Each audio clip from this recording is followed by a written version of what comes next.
Жалал Абад шаарындагы Курманбек атындагы стадион 1967 жылы ашар жолу менен курулган. Ал эми 2015-2016 жылдары аталган стадиондун айрым бөлүктөрү оңдоп түзүүдөн өткөрүлгөн. Бирок стадион эл аралык мелдештерди өткөрүү талаптарына жооп бербегендиктен 2024 жылдын башында стадионду заман талабына төп келтирүү үчүн реконструкциялоо иши башталган. Мынау стадиондун ар бир метр жерин карап чыгабыз. Макулбу? Ар бир метр жерин карап. Азырение кыласың, оңдогонун оңдойсуңар, бузганын бузасыңар, турганын кайрадан турасыңар. Стадион ушу Жалал Абад шаарындагы эң сүйүктүү, эң таза, эң мындай ыңгайлуу жаштардын сүйгөн жери болчу. Ошентип Кыргызстандын тарыхында алгачкы рет Жалал Абад шаарында гибриддик футбол талаасы курулду.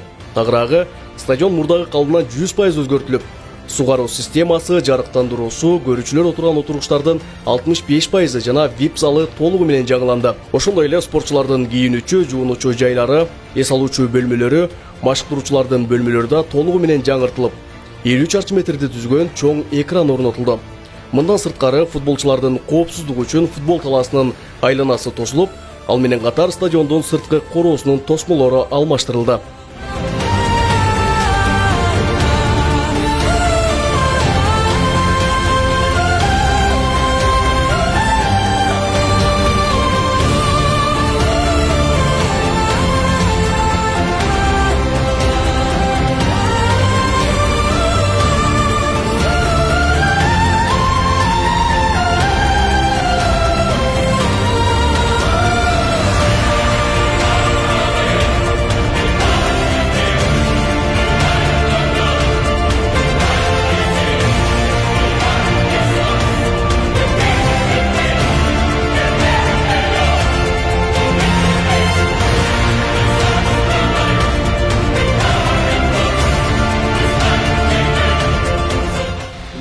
Заборду аласыңар, мынау паркты да кайтарасыңар, полностью.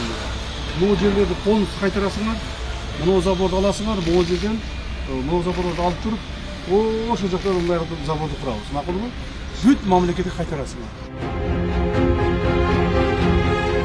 Курманбек атындагы стадиондун учурдагы жалпы аянты 3,68 гектарды түзөт. Ал эми кезинде жеке жактарга өтүп кеткен стадиондун 0,54 гектар жер аянтын кайтарып алуу боюнча иш шаардык сотто каралып жатат.